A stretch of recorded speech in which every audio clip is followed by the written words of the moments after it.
നമസ്കാരം.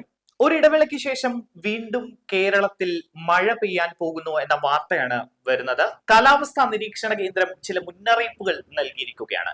ആ വാർത്തയിലേക്ക് കടക്കുകയാണ്. വാർത്തയിലേക്ക് കടക്കുന്നതിന് മുൻപ് ഒരു കാര്യം ഓർമ്മിപ്പിക്കുന്നു. ഈ ചാനൽ സബ്സ്ക്രൈബ് ചെയ്യാതെയാണ് നിങ്ങൾ ഈ വീഡിയോ കാണുന്നതെങ്കിൽ ചാനൽ ഒന്ന് സബ്സ്ക്രൈബ് ചെയ്യുക. കൂടാതെ അടുത്തുള്ള ബെല്ലൈക്കൺ ക്ലിക്ക് ചെയ്യാൻ മറക്കരുത്. അപ്പോൾ വീഡിയോയിലേക്ക് പോകുന്നു. കേരളത്തിൽ വിവിധ ജില്ലകളിൽ ഇടിമിന്നലോട് കൂടിയ മഴയ്ക്കും 40 കിലോമീറ്റർ വരെ വേഗതയിൽ കാറ്റിനും സാധ്യതയുണ്ട് എന്ന മുന്നറിയിപ്പ് നൽകിയിരിക്കുകയാണ് ഇപ്പോൾ കാലാവസ്ഥാ വകുപ്പ്.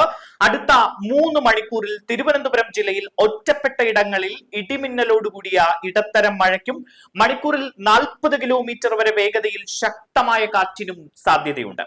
പുലർച്ചെ 1 മണിയിലെ അറിയിപ്പ് പ്രകാരം അടുത്ത 3 മണിക്കൂറിൽ പത്തനംതിട്ട, ആലപ്പുഴ, കോട്ടയം, എറണാകുളം, ഇടുക്കി, തൃശൂർ, മലപ്പുറം, കോഴിക്കോട്, കണ്ണൂർ, കാസർഗോഡ് ജില്ലകളിൽ ഒറ്റപ്പെട്ട ഇടങ്ങളിൽ ഇടത്തരം മഴയ്ക്ക് സാധ്യതയുണ്ട് എന്നാണ് കേന്ദ്ര കാലാവസ്ഥാ വകുപ്പ് അറിയിച്ചിരിക്കുന്നത്.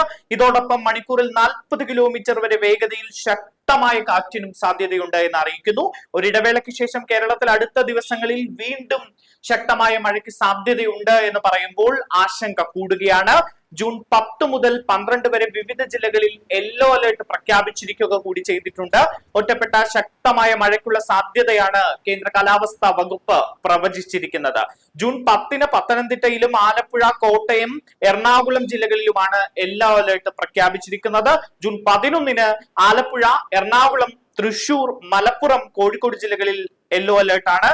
ജൂൺ 12 ആലപ്പുഴ, എറണാകുളം, തൃശൂർ, മലപ്പുറം, കോഴിക്കോട്, കണ്ണൂർ, വയനാട്, കാസർഗോഡ് ജില്ലകളിലും യെല്ലോ അലർട്ട് പ്രഖ്യാപിച്ചിട്ടുണ്ട്. മറ്റ് ജില്ലകളിൽ മിതമായതോ നേരിയതോ ആയ മഴയ്ക്ക് സാധ്യതയുണ്ട് എന്നാണ് ഈ ദിവസങ്ങളിൽ കാലാവസ്ഥാ വകുപ്പ് അറിയിക്കുന്നത്. എന്തായാലും ജാഗ്രതയോടുകൂടി ഇരിക്കാനാണ് കാലാവസ്ഥാ വകുപ്പ് പറയുന്നത്. ഒരു ഇടവേളയ്ക്ക് ശേഷം വീണ്ടും മഴ ശക്തമാകുമോ എന്ന ആശങ്ക നിലനിൽക്കുകയാണ്.